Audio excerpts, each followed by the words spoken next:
everyone. Now today's our topic is indefinite pronoun, reflexive pronoun and emphatic pronoun.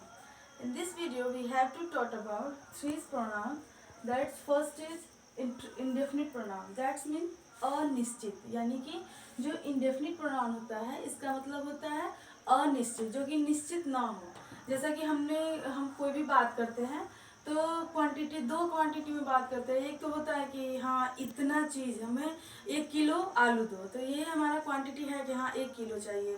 अगर हमने कहा कि मुझे कुछ आलू दो, तो कुछ में ये नहीं होता कि हाँ कितना आपको एक्यूरेट कितना चाहिए, ये नहीं इसमें पता चलता है। तो यही है इंडेफिनिट प्रोनाउन। तो इसमें जैसे होता है एवरीवन, समवन, ये इसका एग्जाम्पल है। इसे क्लियर करेंगे। कह रहा है everyone, someone, anyone, nothing, anything. ये जब आए तो आप समझ जाएंगे कि इसका मतलब ये इंडेफिनिट प्रोनाउन है, क्योंकि इसका मतलब ये होता है अनिश्चित कालीन सर्वनाम। तो यहाँ से कुछ आपको निश्चित नहीं होगा कि हाँ ये चीज़ है, कितने लोगों के बारे में बातें की जा रही है ये नहीं आपको पता चलेगा। या फिर एक या दो, जैसे कि इसके पहले वाले में आपको बताया गया था कि ईच मतलब दोनों में से एक या दो में से अधिक, ऐसे करके आपको बताया गया था। बट यहाँ जो है, यहाँ आपको क्वांटिटी के बारे में पता नहीं चलेगा कि हाँ उसकी क्वांटिटी कितनी है, इसके बारे में आपको उसमें नहीं पता चलेगा। तो यहाँ जो होता है, जैसे कि मान लीजिए देखेंगे समवन, एनीवन, इसको एग्जांपल से क्लियर करेंगे। तो जैसे हो रहा है कि he has bought some apples, he has bought some apples मतलब उसने कुछ सेब खरीदी। अब देखिए सम मतलब ये नहीं है कि हाँ मैंने 1 किलो सेब खरीदी या फिर 1 केजी कुछ और खरीदी। तो यहाँ पे क्लियर नहीं है। सम एप्पल्स मतलब कुछ सेब, कुछ यहाँ से कुछ की जो मीनिंग आ रही है वही हमारा क्या है, इंडेफिनिट प्रोनाउन है। The second example is she has not bought any books, उसने कोई भी बुक नहीं खरीदी। ऐसा नहीं है कि उसने इंग्लिश की बुक नहीं खरीदी, ऐसा नहीं बोला जा रहा है। या फिर ये नहीं कहा जा रहा है कि उसने जंगल बुक नहीं खरीदी, ये भी नहीं बोला जा रहा है। यहाँ पे क्लियर नहीं हो रहा है कि हाँ क्या नहीं खरीदी, इतना क्लियर हो रहा है कि हाँ बुक नहीं खरीदी, एनी बुक मतलब कोई भी बुक। तो यहाँ जैसे हो रहा है कि she has not bought any book मतलब उसने कोई भी बुक नहीं खरीदी, यानी कि यहाँ पे कुछ भी निश्चय नहीं हो पा रहा है, निश्चित नहीं है। तो इससे हम समझ गए कि ये इंडेफिनिट प्रोनाउन है। आई होप आपको ये समझ में आया होगा। इसको एक बार और डिफाइन करते हैं। तो इंडेफिनिट प्रोनाउन का मतलब होता है अनिश्चित, मतलब जो निश्चय ना किया जा सके।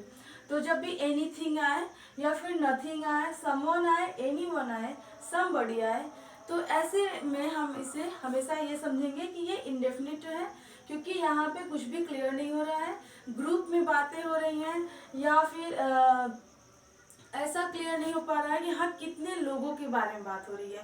ये भीड़ भी हो सकती है, 1-2 लोग भी हो सकते हैं। तो यहाँ पे ये जैसे क्लियर हो गया कि he has bought some apples मतलब कुछ की बात हो रही है। यहाँ है कि एनी एप्पल मतलब any body, any person, any किसी के बारे में बात हो सकती है। नेक्स्ट है हमारा प्रोनाउन जो 5th नंबर का है, वो है रिफ्लेक्सिव प्रोनाउन। इसका मतलब जब भी ये पूर्व संबंधी के बात होता है, जैसे कि ऐसा संबंध हो अपने से ही, अपने खुद से ही संबंध जैसे हो, my self, your self, himself, itself. इसे कभी भी प्रोनाउन को हम इसी से समझते हैं, मतलब इसके एग्जाम्पल से। इसमें क्या ऐड करेंगे या फिर किससे हम समझेंगे कि हाँ ये कौन सा प्रोनाउन है। तो जब भी आए my self, your self, himself, itself, तो ये समझ जाएंगे ये रिफ्लेक्सिव प्रोनाउन है। इसको एग्जाम्पल से क्लियर करते हैं। तो she introduce herself to the principal, उसने खुद को प्रिंसिपल से परिचित कराया, यानी कि ऐसा तो होता है कि खुद को परिचित कराया, यानी कि वो खुद गई और प्रिंसिपल से क्या की, बातचीत की।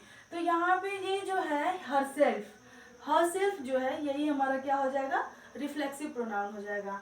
एक बार और समझते हैं कि जब खुद की बात कही जाए, यहाँ समझ में आ रहा है। एक बार और आप लोग देखिए, she introduced herself to the principal, उसने खुद को इंट्रोड्यूस करवाया, वो भी किससे, तो प्रिंसिपल से।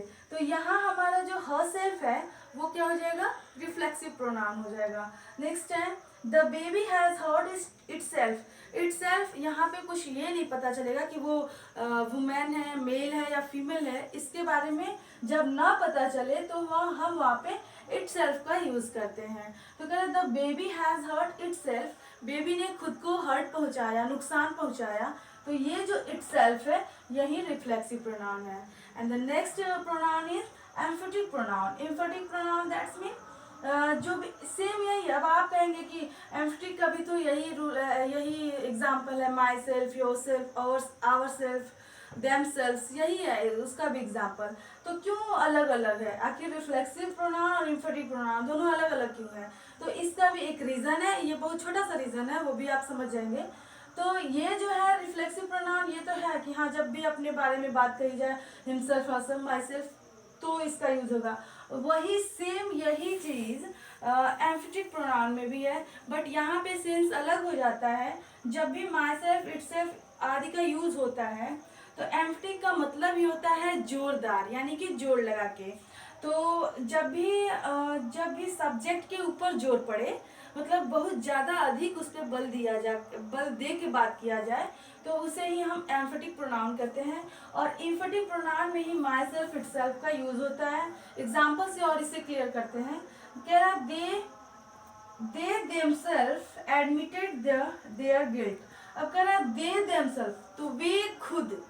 अब वे जो कि सब्जेक्ट है, और सब्जेक्ट पे पूरा का पूरा असर पड़ रहा है किसका? देमसेल्फ का। तो ये जब भी बात हो रही है कि they themselves admitted their guilt, मतलब उन्होंने अपनी गलती को खुद स्वीकार कर लिया। उन्होंने अपनी गलती को खुद स्वीकार कर लिया। तो यहाँ पे हमारा हो जाएगा एम्फेटिक प्रोनाउन, क्योंकि खुद ही स्वीकार कर लिया। तो ये जो है देमसेल्फ, ये किस पे अपना असर लगा रहा है? तो दे पे, यानी कि सब्जेक्ट पे जब बहुत जोर दे के बात किया जाए तो उसे हम क्या बोलेंगे? एम्फेटिक प्रोनाउन बोलेंगे। नेक्स्ट है सी हरसेल्फ से टू। उसने सी हरसेल्फ से टू, उसने खुद से सो, सॉरी हमने यहाँ पे टू बोल दिया। तो सी हरसेल्फ से सो, मतलब ऐसा उसने खुद ही कहा। अब देखिए जब भी सी पे ये असर डाल रहा है कि जो ये लड़की है जो भी बोल रही है, तो हर सेल्फ खुद से ही ऐसा बोल रही है, तो ये पूरा का पूरा असर डाल रहा है सब्जेक्ट पे।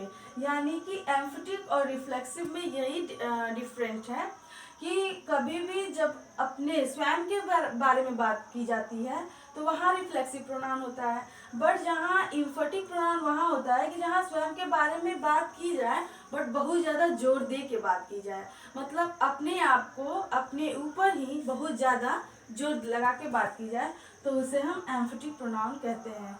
तो आई होप आपको ये तीनों प्रोनाउन समझ में आए होंगे, जैसे कि indefinite pronoun, reflexive pronoun and emphatic pronoun. Next video में नेक्स्ट प्रोनाउंस को कंप्लीट किया जाएगा।